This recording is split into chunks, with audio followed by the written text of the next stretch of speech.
আসসালামু আলাইকুম। আজ আমি বিম ডিফ্লেকশন নিয়ে আলোচনা করব। Strength of material two or mechanics of solid এর টু। এখানে এই বিম ডিফ্লেকশন বিষয়টা খুবই গুরুত্বপূর্ণ। তো বিম ডিফ্লেকশনের অনেকগুলো মেথড আছে স্ট্রাকচারাল ইঞ্জিনিয়ারিংয়ে। তো প্রথমে আমরা এখানে বিম ডিফ্লেকশনের যে মেথডটা দেখবো সেটা হচ্ছে গিয়ে ডাবল ইন্ডিকেশন মেথড। এরপরে এরিয়া মোমেন্ট মেথড একটা আছে। ডাবল ইন্টিগ্রেশন মেথড নিয়ে আলোচনা করব। তো এটাই কিন্তু একটা ইন্টিগ্রেশন আর ডিফারেন্সিয়েশনের বাস্তবিক প্রয়োগ। অনেকে হয়তো যারা ইন্টারমিডিয়েটে পড়ছো তারা অনেকেই বোঝো না যে ইন্টিগ্রেশন আর ডিফারেন্সিয়েশনের প্রয়োগটা কি। তো এটা দেখলেই বোঝা যাবে যে এখানে প্রয়োগ আছে, কারণ engineering is the practical application of science. সায়েন্সের যে বাস্তবিক প্রয়োগ সেটা কিন্তু ইঞ্জিনিয়ারিং। এখানে আমাদেরকে প্রথমে কী করতে হবে, ডিফারেন্সিয়াল ইকুয়েশন লাগবে, অর্থাৎ মোমেন্টের ইকুয়েশন আমাদেরকে বের করতে হবে, মোমেন্ট বের করতে হবে। আর এই মোমেন্ট বের করার নিয়ম একটা সেকশন নিতে হবে, অর্থাৎ বেন্ডিং মোমেন্ট আবার বের করতে হবে।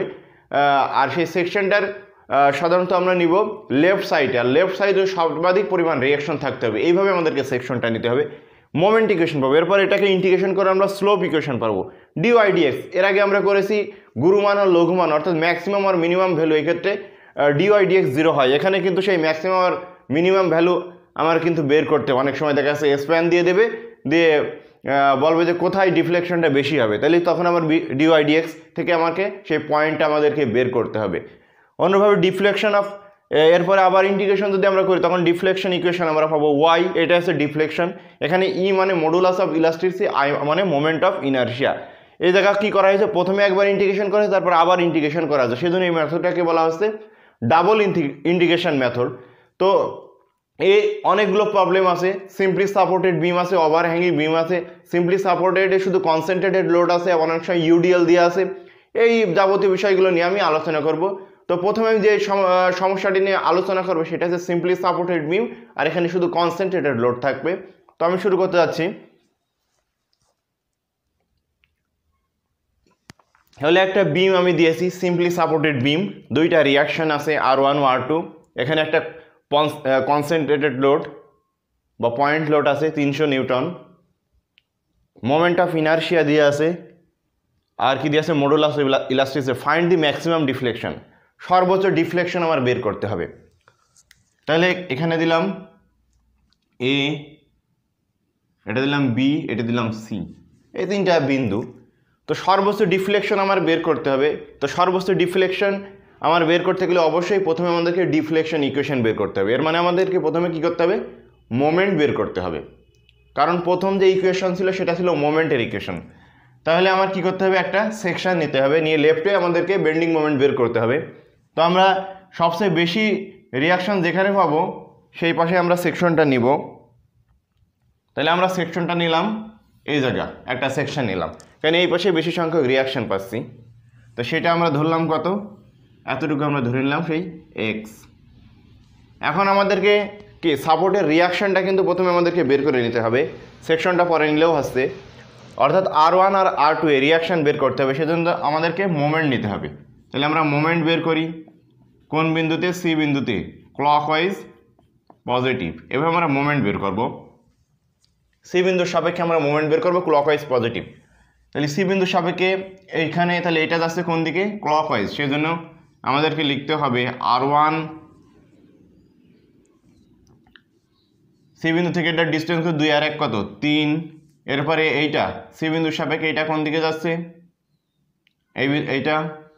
এইটা কিন্তু এইদিকেই যাচ্ছিল ক্লকওয়াইজ, এটা যাচ্ছে কোন দিকে, এইদিকে যাচ্ছে। সেজন্য এটা হবে নেগেটিভ। কত, সি বিন্দু থেকে তার ডিস্টেন্স কত, 1 গুণ কত, 300 সমান 0। এই বিন্দুর সাপেক্ষে মোমেন্ট নিলেও হবে। তাহলে এখানে আমরা R1 সমান কত দেখতে পাচ্ছি, R1 সমান আমরা দেখতে পাচ্ছি এখানে 300, এই পাশে চলে গেল 3 দিয়ে ভাগ, তার মানে কত, 100। R1 100 নিউটন বেরিয়ে গেল। এরপর আমরা কত বের করব, R2 বের করব। এটা যদি আমরা বের করি সামেশান ভার্টিক্যাল আপওয়ার্ড পজিটিভ, এটা সমান 0। তাহলে কি হচ্ছে, R1 উপরের দিকে যাচ্ছে সেজন্য পজিটিভ, R2 এর উপরের দিকে যাচ্ছে পজিটিভ, 300 নিচে আসছে সেজন্য নেগেটিভ। তাহলে এখান থেকে আমাদেরকে বের করতে হবে R2 সমান কত হবে, 300 মাইনাস R1, 300 মাইনাস 100, তার মানে কত, 200 নিউটন। তাহলে দুটাই কিন্তু আমাদের বেরিয়ে গেল। এখন এখানে আমরা বসিয়ে দিই R1 সমান কত, এই যে আমরা পেয়েছি R1 সমান 100 নিউটন আর R2 সমান 200 নিউটন পেয়ে গেলাম। এখন আমাদের কি করতে হবে, এই যে এই সেকশনটা আমরা নিতে হবে, আগে আমি বলেছি। তাহলে এই পাশে বেশি রিয়াকশন একটা দুইটা পাওয়া যায়, সেদিন এখানে আমরা সেকশনটা নেব। এটা মনে করলাম এটা থেকে এক্স ডিস্টেন্স দূরে। তাহলে এই পাশে আমাদেরকে কি বের করতে হবে, সেকশন, অর্থাৎ এই পয়েন্টের সাপেক্ষে এখানে পয়েন্টটা ধরতে হবে, ধরে আমাদেরকে কি করতে হবে, মোমেন্টের ইকুয়েশন বের করতে হবে। তাহলে প্রথমে আমাদেরকে আসবে EI d2y dx2, এটা সমান আমাদেরকে মোমেন্ট বের করতে হবে, অর্থাৎ বেন্ডিং মোমেন্ট। এই সেকশনের আমাদের লেফটে সবগুলো কি মোমেন্ট বের করতে, তাহলে এই বিন্দুর সাপেক্ষে। তাহলে আমরা দেখি এই বিন্দুর সাপেক্ষে এটা যাচ্ছে কত, ক্লকওয়াইজ, তার মানে R1 মানে কত 100, আর এখান থেকে ডিস্টেন্স কত x, 100x। এরপরে এই বিন্দুর সাপেক্ষে এটা যাচ্ছে কোন দিকে, এন্টি ক্লকওয়াইজ, সেজন্য হবে মাইনাস কত 300 ইন্টু ডিস্টেন্স এই জায়গা থেকে এতটুকু, কতটুকু হবে, তাহলে এই জায়গা থেকে এতটুকু হচ্ছে x, তাহলে এতটুকু কত হবে, আমরা যদি টোটাল থেকে এটা বাদ দিয়ে দিই তাহলেই হবে। আর এবারে ব্র্যাকেটগুলো এভাবে দিতে হবে, ব্র্যাকেটগুলো এভাবে দিতে হবে,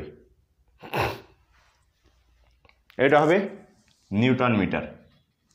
ব্র্যাকেটগুলো এভাবে দিতে হবে, এর কারণ হচ্ছে যখন এই যে ব্র্যাকেটের ভিতরে মানটা নেগেটিভ চলে আসবে, সেই তখন আমার ওইটাকে পুরো ইগনোর করে দিতে হবে। দেখা যাচ্ছে এখানে আসলে কত, এক্সের মান 3, তাহলে কিন্তু আমরা গ্রহণ করতে পারবো, কিন্তু এক্সের মান যখন 1, 1 - 2 কত নেগেটিভ, তখন আমরা এটা কি করবো, ইগনোর করে দেবো, ব্র্যাকেটের ভিতরে নেগেটিভ আসলে ইগনোর করে দেবো। তাহলে প্রথম এটা আমাদের গেল কি মোমেন্ট ইকুয়েশন, এটা দিলাম 1 নম্বর। এরপর আমাদেরকে কি বলতে হবে, স্লোপ ইকুয়েশন। স্লোপ ইকুয়েশন বের করতে গেলে এটাকে আমাদেরকে কি করতে হবে, ইন্টিগ্রেশন করতে হবে।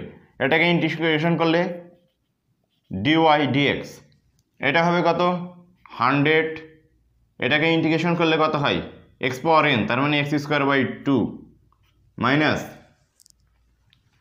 এটাকে ইন্টিগ্রেশন করলে কত হবে x - 2²/2, একটা ইন্টিগ্রেটিং কনস্ট্যান্ট c1 আসবে। তাহলে ফাইনালি আমরা লিখতে পারি কত 50x² minus 150 x - 2² plus c1, এটা গেল স্লোপের ইকুয়েশন। এরপর আমাদেরকে বের করতে হবে কি, এগুলো খাতায় সবাই লিখে রাখো তাহলে বুঝতে সুবিধা হবে। এরপর আমাদেরকে ডিফ্লেকশন ইকুয়েশন, অর্থাৎ এটাকে আবার ইন্টিগ্রেশন করতে হবে। তাহলে এটা দিলাম, এটা হবে নিউটন মিটার স্কোয়ার, এটা 2 নম্বর দিলাম। এটাকে যদি আবার ইন্টিগ্রেশন করি 50 কত x³/3 হবে, এটা 150, এখানে কত হবে আগের মতোই 3 হবে, x - 2, এটা হবে হোল কিউব, এটা হবে কত c1, এটাকে dx করলে কত c1x, আর একটা ধ্রুবক আসবে c2। তাহলে আমরা 3টা ইকুয়েশন পেয়ে গেলাম।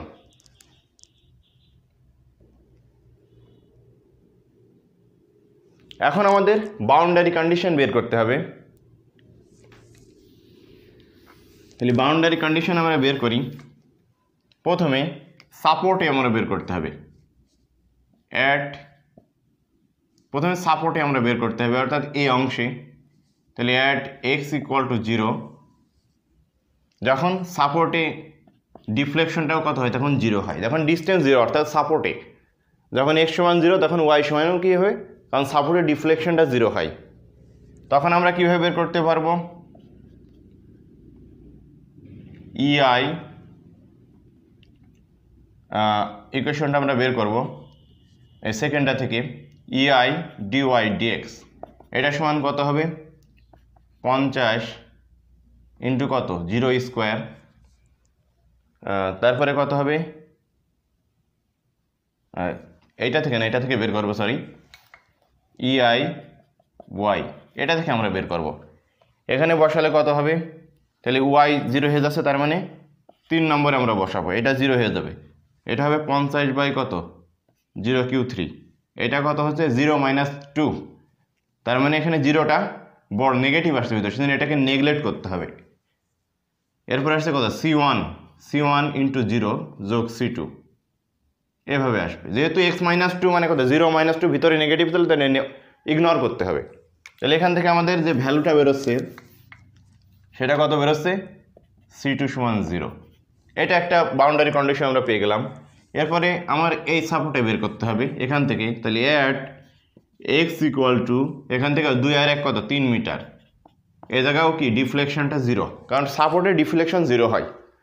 তাহলে আগের মতো আমরা বের করব।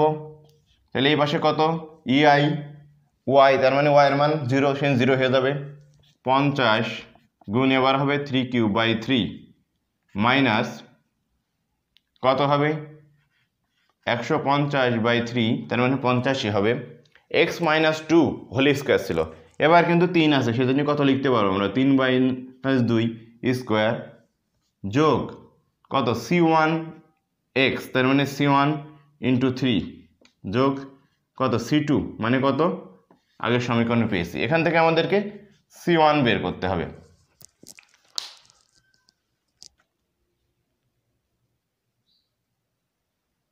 তাহলে C1 এর ভ্যালু আমাদের বেড়ে গেল -133। তো C2 জানিস, আমরা এখন C1ও জানি। তাহলে ফাইনালি আমরা ইকুয়েশনগুলো কেমন লিখতে পারি, ফর দুইটা অংশ আমরা দেখি সেগমেন্ট AB, এই সেগমেন্টের জন্য কেমন হবে EI dy dx, এটা সমান কত হবে, আগের যে ইকুয়েশন পেয়েছি আমরা সেটাই লিখতে হবে।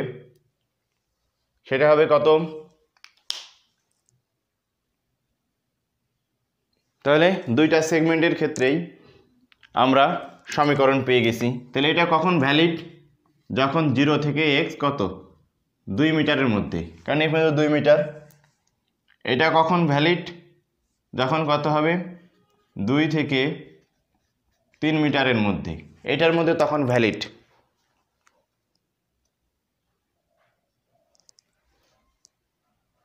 তাহলে এটাই হবে আমাদের কি ডিফ্লেকশনের ইকুয়েশন। এটা এবি সেগমেন্টের জন্য আর এটা বিসি সেগমেন্টের জন্য, কারণ এবি সেগমেন্টের ক্ষেত্রে আমার x-2টা বাদ দিয়ে দিয়েছি, কারণ যখন 2 এর ভিতর থাকছে 2-2 0 হয়ে যাচ্ছে, অথবা 2 এর চেয়ে কম হলে ভিতরে নেগেটিভ আসছে, সেই জন্য x-2 এই অপশনটা এর ভিতর থেকে বাদ পড়ে গেছে। কিন্তু বিসি সেগমেন্টের ক্ষেত্রে তখন কত 2 আর 2 এর চেয়ে বেশি, সেজন্য আমার x-2 এটা আসছে। তো এইভাবে ইকুয়েশন দিয়ে আমরা ডিফ্লেকশন কিন্তু সহজেই বের করতে পারি। এটা ডিফ্লেকশন ইকুয়েশন হবে,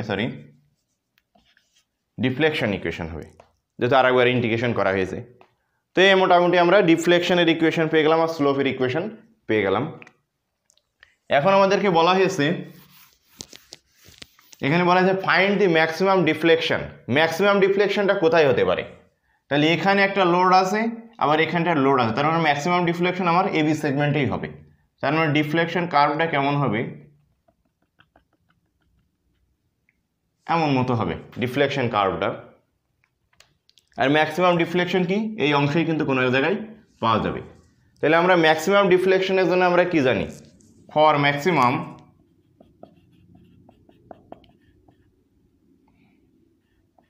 ম্যাক্সিমামের ক্ষেত্রে আমরা কি জানি dy dx 0 হয়।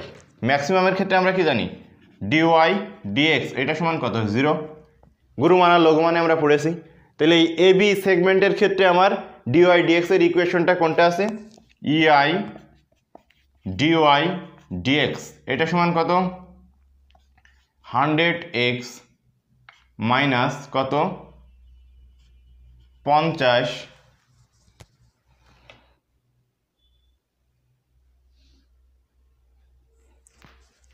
ফাইনালি আমরা পেয়েছি কত 50x² মাইনাস 133, এইটা আমরা পেয়েছি ফাইনালি। মান বসিয়ে C1 এর মান বসালে কিন্তু আমাদের এইটা আসছে 50x² মাইনাস 33। তাহলে এটার ক্ষেত্রে আমরা এটা কত, এই অংশটুকু 0, 50x² মাইনাস 133। তাহলে এখান থেকে আমাদেরকে x এর ভ্যালুটা বের করতে হবে, খুবই সহজ। x এর ভ্যালু কত হবে, তাহলে x সমান √133/50, এটা বের করলে 1 পয়েন্ট সামথিং আসবে আর কি, 1.63 মিটার। তাহলে এটা আমাদের এক্স বেরিয়ে গেল। তাহলে এই এক্স যখন 1.63 সেই জায়গায় আমার কী হবে, ম্যাক্সিমাম ডিফ্লেকশন আসবে। তাহলে ম্যাক্সিমাম ডিফ্লেকশন আমরা বের করব। তাহলে এখন আমরা বসিয়ে দিই ইআই ওয়াই, এটা সমান আমার কী ছিল, সেই ইআই ওয়াই সেই ইকুয়েশনটাই আমাদেরকে বসাই দিতে হবে। তাহলে এটা ছিল কত,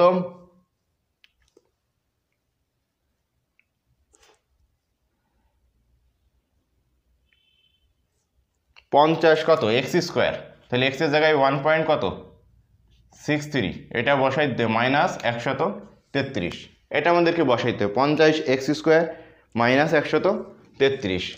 আর এখান থেকে আমার ওয়াই ম্যাক্সিমাম এইটাই, তাহলে 50 গুণ 1.63 স্কোয়ার মাইনাস 133। আর এই ইআইটা কোথায় চলে যাবে, নিচেই চলে যাবে ইআই। তাহলে ফাইনালি আমার কত হবে সেটা আমরা লিখি। তাহলে ওয়াই ম্যাক্স এটা সমান 50 গুণ 1.63 স্কোয়ার মাইনাস 133 বাই ইআই, এর মান জানি 10 GPa, এ মানে গেগা প্যাসকেল। তাহলে গেগা মানে কত, মেগা মানে 10⁶, আর গেগা মানে 10⁹, আর মোমেন্ট অফ ইনারশিয়া 1.5 × 10⁻⁻⁶, এটা আমাদেরকে বসিয়ে দিতে হবে।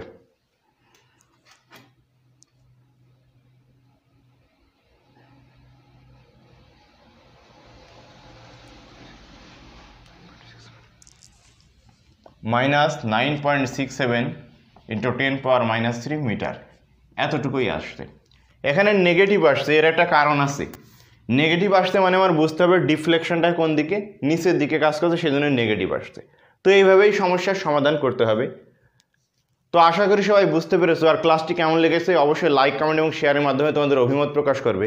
এর পরবর্তীতে আমি ইনশাআল্লাহ ইউডিএল, ইউভিএল, ওভারহ্যাঙ্গিং বিম এসব নিয়ে আলোচনা করার চেষ্টা করবো। আর যারা যারা চ্যানেলটিতে এখনও সাবস্ক্রাইব করেনি দ্রুত অবশ্যই চ্যানেলটি সাবস্ক্রাইব করে বেল বাটন অন করে অবশ্যই নোটিফিকেশন চালু রাখবে, তাহলে নতুন কোনো ভিডিও আপলোড দিলেই তোমরা নোটিফিকেশনে পেয়ে যাবে। আর আমার ডেসক্রিপশন বক্স অবশ্যই চেক করবে, কারণ ওর ভিতরে অনেকগুলো ভিডিও লিঙ্ক দিয়ে আছে। আর নিচে প্লে লিস্ট করা আছে বিভিন্ন বিষয়ের উপরে ক্লাস নিয়ে আছে, যার যেটা দরকার সেটা দেখে নেবে। আল্লাহ হাফেজ।